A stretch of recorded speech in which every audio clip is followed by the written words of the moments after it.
generasi yang lahir dan besar di era digital. Nah, tahu gak sih kalian betapa mengejutkannya strategi personal branding para Gen Z? Lebih dari 90% Gen Z itu aktif di media sosial. Nah, ini tuh bukan sekedar angka, tapi sebuah tsunami pengaruh yang membentuk bagaimana mereka membangun personal branding. Bayangkan, potensi jangkauan mereka sangat luar biasa, tapi ini juga berarti persaingan yang sangat ketat. Nah, mungkin teman-teman semua yang pada nonton video ini mungkin pada penasaran gak sih apa sih isi materi tentang tema kita kali ini? Nah, untuk mempersingkat waktu, mungkin materi selanjutnya akan aku serahkan kepada Kak Ivandi. Silakan. Terima kasih kepada Kak Nadia yang telah membuka sebagai moderator pada hari ini. Sebelumnya, perkenalkan nama saya Ivandi dengan NIM belakang 1009. Nah, tahu nggak teman-teman, faktanya internet, media sosial, dan platform digital lainnya bukan hanya sebagai alat bagi seorang Gen Z, tetapi itu sebagai eksistensi, pencapaian hingga perwujudan diri bagi seorang Gen Z. Personal branding menjadi instrumen bagi seorang Gen Z untuk mengukir namanya, menciptakan dampak serta dikenal di dunia maupun dunia maya. Untuk penjelasan selanjutnya akan dijelaskan oleh rekan saya, yaitu pada Jadi Bersih. Baik, terima kasih kepada Ivandi tadi untuk membuka materi kita pada kali ini, yaitu kita akan membahas lebih lanjut mengenai personal branding Gen Z di era digital. Oke, karena tadi Ivandi sudah menyebutkan betapa pentingnya personal branding, bagaimana platform online itu sangat penting bagi Gen Z di zaman sekarang ini, maka saya akan menjelaskan lagi mengenai apa itu personal branding dan bagaimana penjelasan mengenai personal branding di era digital ini. Oke, yang pertama kita harus paham dulu apa itu personal branding. Personal branding ini adalah suatu upaya atau proses yang dilakukan oleh seseorang untuk membentuk dan membangun citranya di hadapan publik. Oke, kalau untuk personal branding di era digital ini biasanya banyak kita temui dilakukan di platform online seperti media sosial, baik itu Instagram, TikTok, YouTube, dan sebagainya gitu. Jadi dapat kita pahami bersama bahwa personal branding di era digital ini adalah suatu kegiatan atau suatu upaya yang dilakukan seseorang untuk membangun dan membentuk citranya, bagaimana reputasinya di hadapan publik. Biasanya ia melakukan itu melalui platform media sosial. Oke, mungkin terima kasih. Selanjutnya saya kembalikan ke moderator. Oke, terima kasih kepada Ivandi dan Anissa yang telah membahas tentang apa sih tentang personal branding Gen Z di era digital. Nah, untuk pembahasan selanjutnya kita akan membahas tentang manfaat personal branding yang akan dijelaskan oleh pemateri selanjutnya. Kepada pemateri selanjutnya, dipersilakan. Terima kasih pada moderator. Selanjutnya, mengapa sih kita penting mengetahui personal branding di Gen Z ini di era digital sekarang ini? Di sini ada beberapa manfaat personal branding. Pertama, itu membangun reputasi. Membangun reputasi itu ibaratkan menanam kain, teman-teman. Setiap benang yang kita tambahkan, setiap tindakan yang kita lakukan, dan setiap kata yang kita ucapkan itu akan menjadi bagian dari pola yang lebih besar. Jadi membangun reputasi itu berarti menjadikan kita lebih konsisten, membangun kepercayaan, kemudian menjadikan kita itu menjadi diri sendiri. Jadi membangun reputasi itu adalah proses yang berkelanjutan. Kita perlu belajar, berkembang dan beradaptasi. Seperti kain yang terus dianyam, reputasi kita akan semakin indah dan kuat dengan setiap benang yang kita tambahkan. Dilanjutkan oleh rekan saya. Di sini saya akan menjelaskan cara memperluas hubungan atau koneksi. Yang pertama adalah partisipasi dalam acara sosial, yaitu ikut seminar atau konferensi untuk bertemu orang baru dan mulai percakapan. Yang kedua adalah manfaat media sosial untuk berhubungan dengan profesional dan komunitas yang relevan. Yang ketiga, jalin hubungan dengan yang sudah dikenal atau memperkuat hubungan yang ada dengan mengajak mereka berdiskusi atau berkolaborasi. Yang keempat adalah menjadi relawan atau mentor. Terlibat dalam kegiatan sosial dapat memperluas jaringan sambil memberikan kontribusi positif. Yang kelima adalah fokus pada kualitas relasi, yaitu utamakan membangun hubungan yang bermakna daripada sekedar yang banyak koneksi.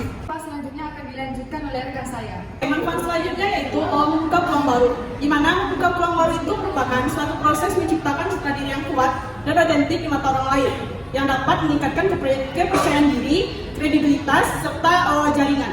Sekian materi dari saya, selanjutnya akan dijelaskan oleh rekan saya. Materi selanjutnya adalah meningkatkan rasa percaya diri. Meningkatkan rasa percaya diri yaitu proses mengembangkan keyakinan pada kemampuan, nilai, dan potensi diri. Hal ini melibatkan usaha untuk mengatasi rasa ragu, ketakutan, atau kekhawatiran terhadap kemampuan pribadi. Sehingga seseorang merasa lebih yakin dan nyaman dalam menghadapi berbagai situasi atau tantangan. Sekian materi dari saya. Materi selanjutnya akan dijelaskan oleh rekan saya. Manfaat terakhir yaitu memperluas networking. Nah, jadi personal branding itu akan memperluas hubungan kita dengan orang lain, terutama dalam relasi kita untuk pekerjaan. Kita akan mendapatkan rekomendasi pekerjaan, seperti hubungan bisnis lainnya dan sebagainya. Mungkin itu saja materi tentang manfaat personal branding. Nah, selanjutnya akan saya kembalikan kepada moderator. Oke, terima kasih kepada rekan-rekan kita sebelumnya yang telah menjelaskan apa saja manfaat dari personal branding. Nah, selanjutnya kita akan tahu nih apa sih langkah-langkah dalam membangun personal branding Gen Z di era digital. Materi selanjutnya akan dijelaskan oleh Genta. Kepada Genta, dipersilakan. Baik, terima kasih kepada moderator. Saya akan menyampaikan materi mengenai bagaimana kita membangun personal branding Gen Z di era digital saat ini. Nah, kami itu ada 5 langkah untuk membangun personal branding yang kami singkat sebagai KTP dan KK. Nah, saya akan menjelaskan mengenai langkah KTP yang pertama itu ada kenali diri sendiri, yang kedua itu perluas networking, yang ketiga itu ada tentukan target. Nah, untuk penjelasan lebih lanjutnya, yang pertama itu kenali diri sendiri. Di sini teman-teman perlu merefleksikan diri lagi lebih dalam. Teman-teman memahami kelebihan teman-teman, kekurangan, dan apa yang membedakan teman-teman dari orang lainnya. Misalnya di sini teman-teman mengulas kembali skill-skill yang terpendam yang teman-teman miliki. Nah, setelah teman-teman tahu skill yang terpendam yang teman-teman miliki, selanjutnya teman-teman tentukan target. Nah, di sini nih teman-teman menentukan target industri yang dimana industri mana yang teman-teman berkecimpung.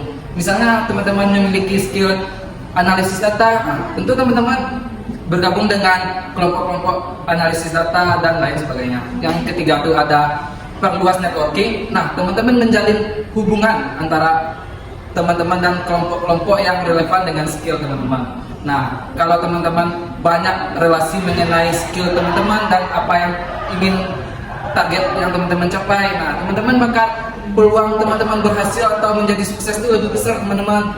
Nah, untuk sekian dari saya. Untuk materi selanjutnya akan disampaikan oleh Nada. Yang selanjutnya itu ada 2 cara untuk membangun personal branding Gen Z di era digital, yaitu bisa disingkat sebagai KK, yang dimana yang pertama yaitu kembangkan skill, yang dimana kita perlu mengembangkan skill kita untuk dapat membangun personal branding di era digital ini.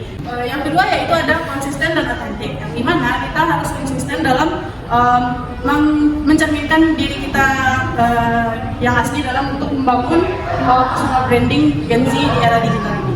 Sekian, saya kembalikan pada moderator. Itu tadi pemaparan yang telah dijelaskan oleh teman-teman kita tentang bagaimana cara kita membangun personal branding Gen Z di era digital. Nah, pada sesi terakhir kali ini akan ada sebuah kesimpulan dari teman kita yaitu Lutfi tentang materi yang telah dijelaskan oleh teman-teman tadi. Kepada Lutfi, dipersilakan. Kesimpulan yang akan kita pahami dari personal branding Gen Z di era digital tersebut yaitu generasi Gen Z memanfaatkan era digital untuk membangun personal branding yang kreatif dan otentik, menggunakan platform seperti Instagram, TikTok, dan lain sebagainya untuk menonjolkan kepribadian mereka.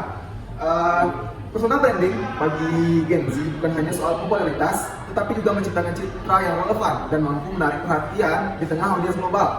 Di sisi lain, tantangan seperti resiko privasi, cyberbullying, dan tekanan yang selalu terlihat sempurna menjadi hal yang harus dihadapi dengan bijak. Dengan strategi yang tepat dan seperti konsistensi dalam konten, menjaga reputasi digital, dan memanfaatkan platform sesuai tujuannya, Gen Z dapat mengubah personal branding mereka menjadi aset yang mendukung karir, jalan sosial, dan pengaruh mereka di dunia digital. Mungkin itu kesimpulan yang kita pahami dalam materi personal branding Gen Z di era digital ini. Terima kasih. Terima kasih kepada pemateri kita kali ini yang telah memaparkan materi kita tentang bagaimana cara Gen Z membangun personal branding di era digital. Nah, mungkin teman-teman banyak banget nih dapat ilmu pada pertemuan kita kali ini. Nah, berakhir juga materi kita kali ini. Mungkin aku akan tutup pertemuan kita. Saya ucapkan Assalamualaikum warahmatullahi wabarakatuh.